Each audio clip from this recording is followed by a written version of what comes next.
Spoštovane gledalke, spoštovani gledalci, prav lepo pozdravljeni iz studia Idrijskih novic. Gostja današnje oddaje Aktualno je Vanja Močnik-Raspet, načelnica upravne enote Idrija, ki jo prav lepo pozdravljam. Dober dan. Povejte nam, gospa Močnik, kako deluje upravna enota v teh dneh? Ja, za začetek je res potrebno reči, da v teh dneh, ko se iz dneva v dan situacija spreminja, se prav tako spreminja tudi organizacija našega dela. Trenutno se je zaradi varnosti naših strank in zaposlenih potrebno za obisk upravne enote predhodno naročiti, in sicer na našo telefonsko številko oziroma po elektronski poti, saj stranke v naše poslovne prostore vstopajo posamično in z uporabo ustrezne zaščitne opreme. S tem skušamo zagotoviti, da stranke na našo storitev ne čakajo, da se po nepotrebnem ne zadržujejo v naših prostorih, ter da se stranke med seboj ne srečujejo. Na ta način skušamo zmanjševati možnost prenosa okužbe. Poleg tega stranke vloge ne podajajo osebno, temveč po elektronski poti oziroma po navadni pošti. Tako smo v zadnjem času z posameznimi drugimi organizacijskimi ukrepi, kot so na primer nabava mask, rokavic, razkužil, razkuževanjem naše poslovne stavbe, ločevanjem uslužbencev, ki delajo sicer v istih pisarnah, ter pripravo enega sprejemnega mesta za stranke, tudi dodatno poskrbeli za varnost naših zaposlenih in strank. Vozniška dovoljenja so avtomatsko podaljšana. Tako je. Veljavnost vozniških dovoljenj, ki so potekla med 18. marcem in 17. majem, je avtomatsko podaljšana do 17. junija. Sprva je veljalo podaljšanje do 16. maja, včeraj pa je bil v Uradnem listu Republike Slovenije objavljen odlok vlade, ki podaljšuje navedena dovoljenja do 17. junija. Tukaj je potrebno povedati, da to velja za ozemlje Republike Slovenije, ter da vsa navedena vozniška dovoljenja ni potrebno podaljševati, saj se že na podlagi določila odloka šteje, da so izpolnjeni vsi pogoji za udeležbo voznika v cestnem prometu. Podaljšanje bo potrebno urediti tudi zato, ker se sedaj v času epidemije kontrolni zdravniški pregledi ne izvajajo. Kako pa je z digitalnimi potrdili? Digitalna potrdila so zelo pomembna, saj stranke lahko na ta način vse svoje vloge oddajajo preko spleta, zato jih v teh dneh velikokrat obravnavamo kot nujne.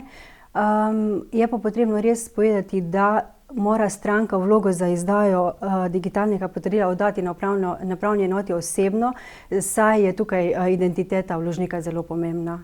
Poroke so do nadaljnjega odpovedane. Tako je. Trenutno ne izvajamo obredov sklepanja zakonskih zvez, zato bi vsi tisti, ki želijo stopiti na skupno življenjsko pot, morali počakati s sklenitvijo zakonske zveze. Kar nekaj parov imamo, ki so imeli določen termin v mesecu maju in so ga že prestavili na kasnejši termin. Vendar trenutno vam žal ne morem povedati, kdaj bomo lahko s temi obredi nadaljevali. Na upravni enoti urejate tudi dovoljenja za prebivanje tujcev. Tako je. Tudi tukaj opravljamo nujne naloge. Tukaj gre predvsem za reševanje tistih postopkov,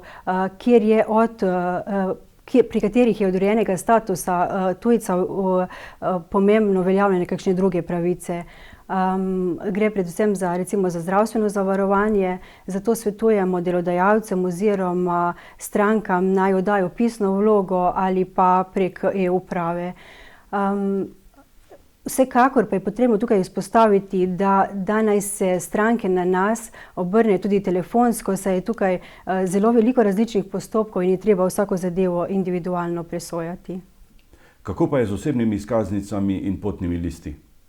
Osebne izkaznice in potni listi se izdajajo v nujnih primerih, saj tukaj zakon zahteva osebno navzočnost stranke.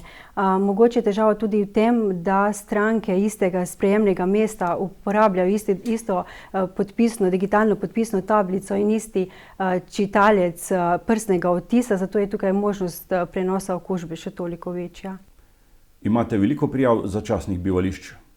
Prijava stalnih oziroma začasnih prebivališč v poteka preko e-uprave z kvalificiranim digitalnim potrdilom.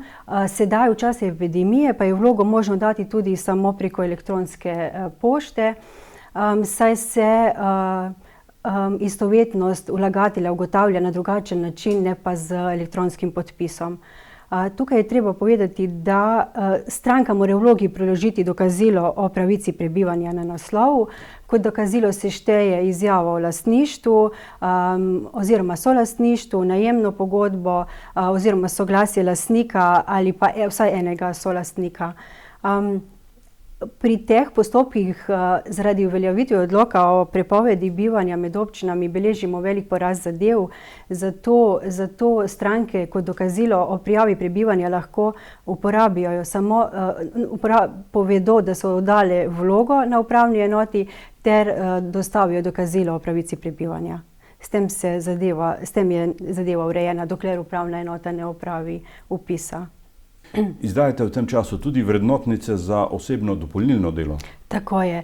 Mi izdajamo tudi tovrstne vrednotnice. Tukaj na Idrijskem je veliko število vlog zaradi želja strank, da opravljajo prodajo oziroma izdelujejo izdelke domače obrti. Med tovrstne postopke pa spadajo tudi recimo pomoč pri gospodinjstvu, pomoč pri kmečkih opravilih, pomoč pri čiščenju ali pa nabira in prodaja gozdnih sadežev in zelišč. Ustavili pa ste svetovanje za podjetnike. Tako je, delovanje e-vem točke oziroma po novem spot točke je na upravnih enotah prekinjeno. Stranke se pa lahko obrnejo tukaj na našem območju na območno obrtno zbornico ter Idrijsko cerkljansko razvojno agencijo. So pa vse delujoče točke objavljene na internetni strani spot poslovne točke. Kako pa je s postopki na področju kmetijstva? Postopki na področju kmetijstva, predvsem prometa s kmetijskimi zemljišči, gozdovi in kmetijami, načeloma niso obravnavani kot nujni. Kot nujne pa se obravnavajo izdaja dopolnilnih dejavnosti, dovoljenj za dopolnilne dejavnosti na kmetijah za predelavo, prodajo oziroma izvajanje strojnih storitev. Med nujne se šteje tudi postopki vpisa v register kmetijskih gospodarstev, kjer gre za prvi vpis kmetije v register kmetijskih gospodarstv, se stranka potrebuje MID, da lahko registrira prihod živali na kmetijo, saj trgovanje z živalmi še vedno poteka. Glede drugih vpisov v kmetijskih gospodarstv pa dobivamo veliko vprašanj strank, zato je potrebno izpostaviti, da urejanje gerkov je na upravnih enotah do nadaljnjega prekinjeno. Prav tako ni možno dati subvencijske vloge pri kmetijskih svetovalcih na Kmetijsko-gozdarski zbornici. Lahko pa sporočim, da naj bi bil rok za oddajo subvencijskih vlog 6. maja 2020 podaljšan na 15. junij, vendar mora o tem odločati Evropska komisija, o tem pa bomo tako upravne enote kot kmetijski svetovalci stranke obveščali. Kako naj občani sami presodijo, ali so njihovi problemi nujni ali ne nujni? Ja, tukaj pa res treba povedati, da svetujem vsem strankam, vsem občanom, ki bi radi želeli opraviti kakršnokoli upravno storitev pri nas, naj nas obrnejo po telefonu, po mailu oziroma naj oddajo vlogo in skupaj bomo našli ustrezno rešitev. Saj moramo upravna enota glede na okoliščine posameznega primera presojati nujnost. Tako da to najlažje zagotovimo v pogovoru s strankami. Začenja se gradbena sezona. Kako je z gradbenimi dovoljenji? Ja, moram priznati, da so postopki izdaje gradbenih in uporabnih dovoljenj po 13.3. in razglašeni epidemiji zastali, ker niso bili prepoznani kot nujni. Ampak se sedaj z njihovimi postopki nadaljuje, ker smo z ustreznimi zaščitnimi ukrepi poskrbeli za varnost zaposlenih. Tako nadaljujemo s pregledom projektne dokumentacije, pravice graditi, ugotavljanjem dejanskega stanja pri posameznih primerih, saj se zavedamo stiske, v kateri so se investitorji v času epidemije znašli. Prav tako ni zanemarljiv vpliv neizdaje gradbenih dovoljenj na gospodarstvo, gradbeništvo in posledično na ohranjanje delovnih mest v gospodarstvu.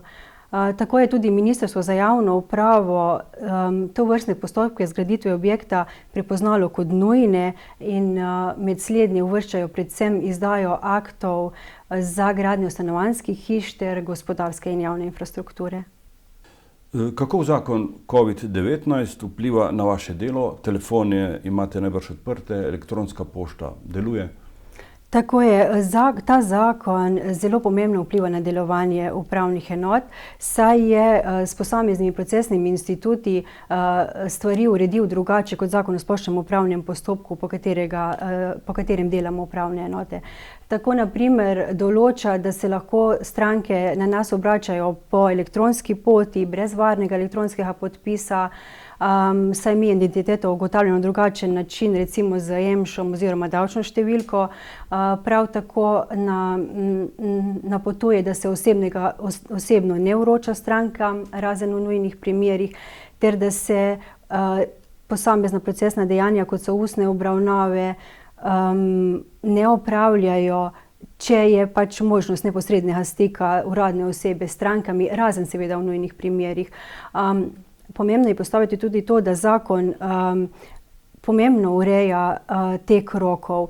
Namreč pravi, da roki ne tečejo takrat, kadar mora stranka opraviti posamezno procesno dejanje oziroma izpolniti kakšno materialno obveznost. To pomeni, da se zaveda, da stranke v teh časih ne morejo dopolnjevati vlog, prilagati kakšnih dokazil pri upravnih postopkih. Hvala za pogovor in pojasnila. Gospa Vanja Močnik Raspet, vam spoštovane gledalke in gledalci pa hvala za pozornost.